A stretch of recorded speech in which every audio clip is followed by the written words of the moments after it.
একটা ম্যাজিক দেখাই, ফোনটা বন্ধ, তাই না? মানে ঝাঁকি দিলেই জ্বলবে, ঝাঁকি দিলেই বন্ধ। Hello everyone, welcome to Samzone. আজকে আমাদের কাছে একটা স্পেশাল ডিভাইস রয়েছে, এটা মোটোরোলা G31।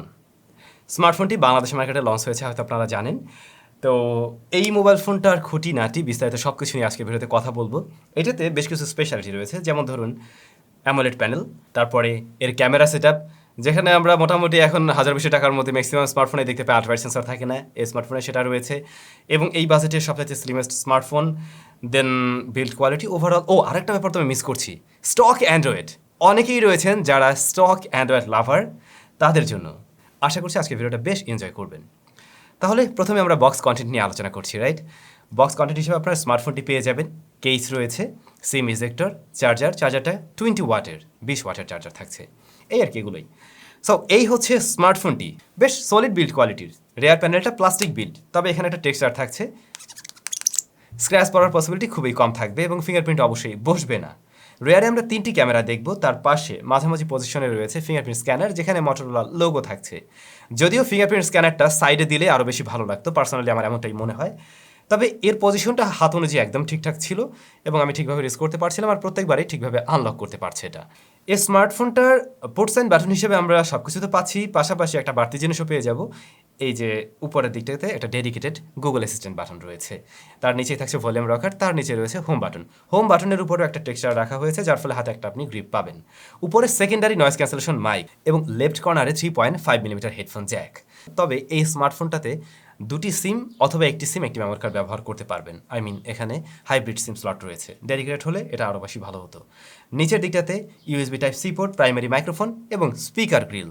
স্পিকারের প্রসঙ্গ এখানেই সেরে ফেলি, একটা স্পিকারই রয়েছে। স্টেরিও হলে আরও বেটার সাউন্ড পাওয়া যেত, বাট এর সাউন্ড কোয়ালিটিও খারাপ ছিল না। ইভেন ফুল ভলিউমেও এই ডিভাইস থেকে আমরা ডিসটরশন পাইনি, আর ভলিউম লেভেল আমি বলবো গুড এনাফ। এয়ারপিসের সাউন্ড আমি একদমই ঠিকঠাক পেয়েছি। আসছি তাহলে ডিসপ্লে সেকশনে। এই স্মার্টফোনের অন্যতম ভালো লাগার জায়গা হবে ডিসপ্লে সেকশনটা। আমার মনে হয় যাদের বাজেট 16-17 হাজার টাকা এবং আপনি ভালো কোয়ালিটির একটা ডিসপ্লে যুক্ত স্মার্টফোনই খুঁজছেন, তাদের জন্য এটা একটা অপশন হতে পারে। এখানে ফুল এইচডি প্লাস রেজুলেশনের ওলেড প্যানেল রয়েছে, যা রেগুলার রিফ্রেশের, আপনি রিফ্রেশেড মানে হাই রিফ্রেশেড মিস করবেন, বাট একটা ভালো ডিসপ্লে পাবেন। ডিসপ্লেতে পিক ব্রাইটনেস আমরা পাচ্ছি 700 নিটস। একদম ডিরেক্ট সানলাইটে কিছুটা কম দেখা গেলেও যেহেতু এটা ওলেড প্যানেল, ভিজিবল ছিল। ডিসপ্লেটা খুবই ভাইব্রেন্ট, কালারফুল। চিন বেজেল আমরা অ্যাভারেজ দেখলেও লোয়ার চিনটা আরেকটু ন্যারো রাখা গেলে এই ডিসপ্লেটাই দেখতে কিন্তু আরও বেশি চমৎকার লাগতো। তবে ডিসপ্লের টপের সেন্টারে রয়েছে সিঙ্গেল পানসোল, সেটা আবার যথেষ্টই ন্যারো। এই ডিসপ্লেকে কী দিয়ে প্রোটেকশন করা হয়েছে সে ব্যাপারটা আমি 100% শিওর না, তবে আমার সাজেশন কিন্তু ওটাই থাকবে, স্ক্রিন প্রোটেক্টর আপনি ব্যবহার করুন। এই ফোনের ডিসপ্লে থেকে টাচ রেসপন্স আমরা একদম ঠিকঠাক পেয়েছি, আর এর পিপিআইটা হলো কিন্তু 411, ভালো পিপিআই রয়েছে, শার্পনেস একদমই ঠিকঠাক। তো আমার মনে হয় এই স্মার্টফোনটা যে বাজেটের, তাতে আপনারা ওভারঅল ডিসপ্লে কোয়ালিটি নিয়ে শতভাগই সন্তুষ্ট থাকবেন। বাই দ্য ওয়ে, এর দামটা বলা হয়নি।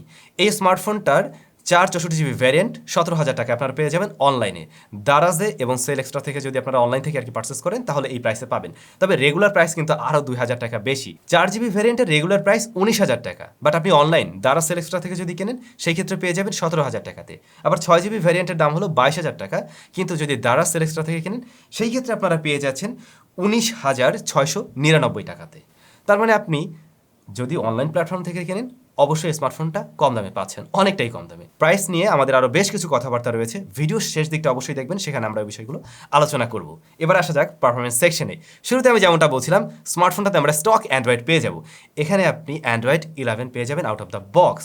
তবে অ্যান্ড্রয়েড 12 দিয়ে আসলে আরও জোস হতো, বাট অবশ্যই আপনি অ্যান্ড্রয়েড 12-এর আপডেট পাবেন, সেই সাথে 2 ইয়ার্সের সিকিউরিটি আপডেট পেয়ে যাবেন। আমরা এটাকে একদম স্টক অ্যান্ড্রয়েড বলবো না, মোটোরোলা এখানে হালকা একটু কাজ করে নিয়েছে, যার ফলে আর একটু বেটার ফিল পাওয়া যায়।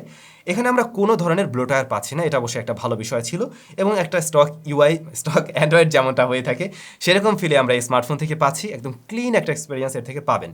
যদিও আমি কিছুটা মাঝে মধ্যে বাগ পেয়েছি, বাগ বলতে কি, মাঝে মধ্যে মনে হয়েছে এটা আরেকটু স্মুথ হতে পারতো। এটা সব জায়গায় না, মাঝে মধ্যে 2টা অ্যাপ ওপেন ক্লোজে খেয়াল করেছি, এর বাইরে একদমই ঠিকঠাক ছিল, কখনো ফ্রিজ হয়ে যেতে বা আটকে যেতে লক্ষ্য করিনি।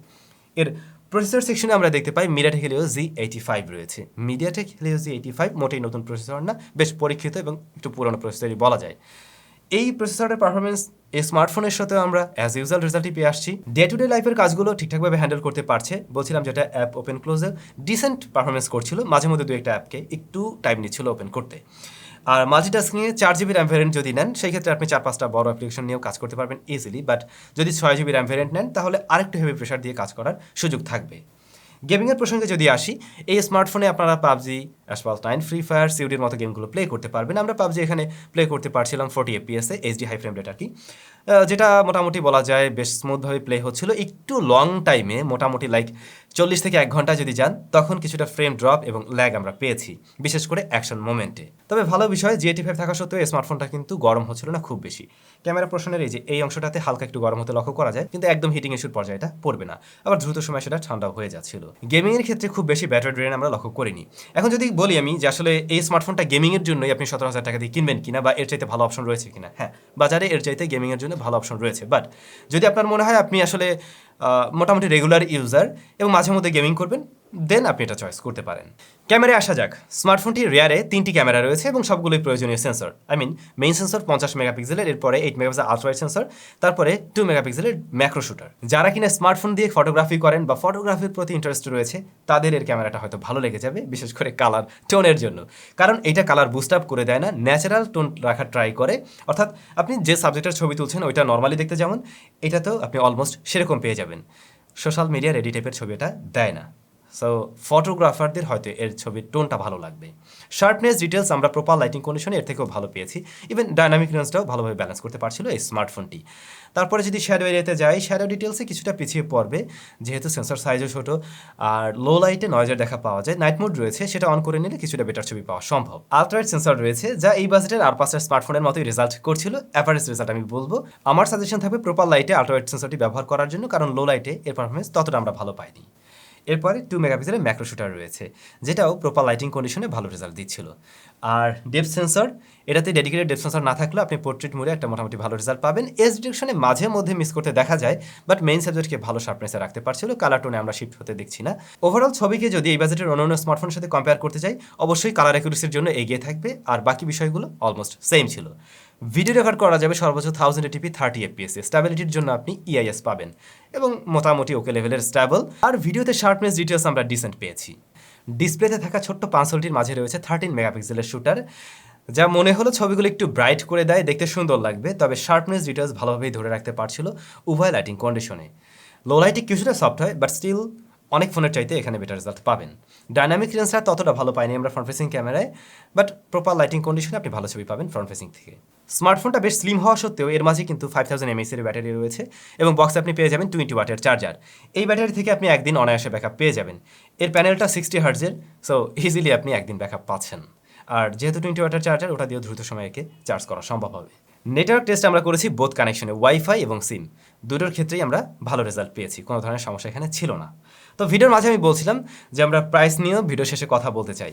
এই স্মার্টফোনটা যা অফার করছে তাতে বেশ কিছু জায়গায় আমাদের মনে হবে না আরেকটু ভালো কিছু থাকা উচিত ছিল 17,000 টাকাতেও। আবার বেশ কিছু জায়গায় ভালো রেজাল্টই করছে, যেমন ধরুন এর ডিসপ্লেটা অবশ্যই আমি বলবো এই বাজেটের জন্য ঠিক আছে। 17,000 টাকা এরকম ডিসপ্লে পেয়ে সেটা খারাপ হয় না। ব্যাটারি ব্যাকআপ ভালো ছিল, ওভারঅল বিল্ড কোয়ালিটি ভালো আছে, ক্যামেরা কোয়ালিটিও আমি ভালো বলবো এই বাজেটের জন্যই। তারপরে যদি আমরা বলতে যাই প্রসেসর সেকশন, সেখানে একটু কম মনে হতে পারে। আসলে মোটরোলা আমি যতটুকু জানি বাংলাদেশে তাদের কোনো ফ্যাক্টরি নেই, এখন পর্যন্ত তারা ফোনগুলো বাইরে থেকে নিয়ে আসে। এই স্মার্টফোনটার ইন্ডিয়াতে যে দাম তার সাথে কম্পেয়ার করতে গেলে ডেফিনেটলি এটার দাম বাংলাদেশে অনেকটাই বেশি হয়েছে। আমরা যদি রুপি থেকে বাংলা টাকায় কনভার্ট করি, তারপরেও এটা অনেকটা এগিয়ে থাকবে দামের দিক থেকে। মূলত যে সমস্ত ব্র্যান্ডগুলো বাইরে থেকে স্মার্টফোন আমদানি করে বাংলাদেশ গভর্নমেন্টকে ট্যাক্স দিয়ে তারপরে দেশের মার্কেটে সেল করে, তাদের কিন্তু বড় রকমের একটা ট্যাক্স প্রদান করতে হয় গভর্নমেন্টকে, আর সেটা হলো 59%, যেটা হিউজ। তো মোটরোলা ওইটা দেওয়ার পরে দামটা বেশি পড়বে, এটাই স্বাভাবিক হয়তো। তবে আমার মনে হয় মোটরোলা যদি বাংলাদেশে একটা ফ্যাক্টরি করে ফেলে তাহলে অবশ্যই তারাও আমাদেরকে বেশ কিছুটা কম দামে স্মার্টফোন দিতে পারবে এবং তখন আমরা তাদের থেকে আসলে ভ্যালু ফর মানি ডিভাইসগুলো ইজিলি পেয়ে যাব। সো আমরা আশা করবো মোটরোলা এরকম ফ্যাক্টরি বাংলাদেশে করে ফেলুক। তবে 17,000 টাকা বাজেটে এই স্মার্টফোনটাও কিন্তু একটা অপশন হতে পারে যারা কিনা স্টক অ্যান্ড্রয়েড লাভার, তারপর আপনার অ্যামোলেড ডিসপ্লে রাখবে এবং রেয়ার ক্যামেরার মেইন ক্যামেরা বেশ ভালো হতে হবে, তারা এই স্মার্টফোনটাকে অবশ্যই চয়েস করতে পারেন। আপনাদের কাছে এই ডিভাইসটা কেমন লেগেছে অবশ্যই কমেন্ট করে জানাতে ভুলবেন না। সবাই অনেক বেশি ভালো থাকবেন, সুস্থ থাকবেন।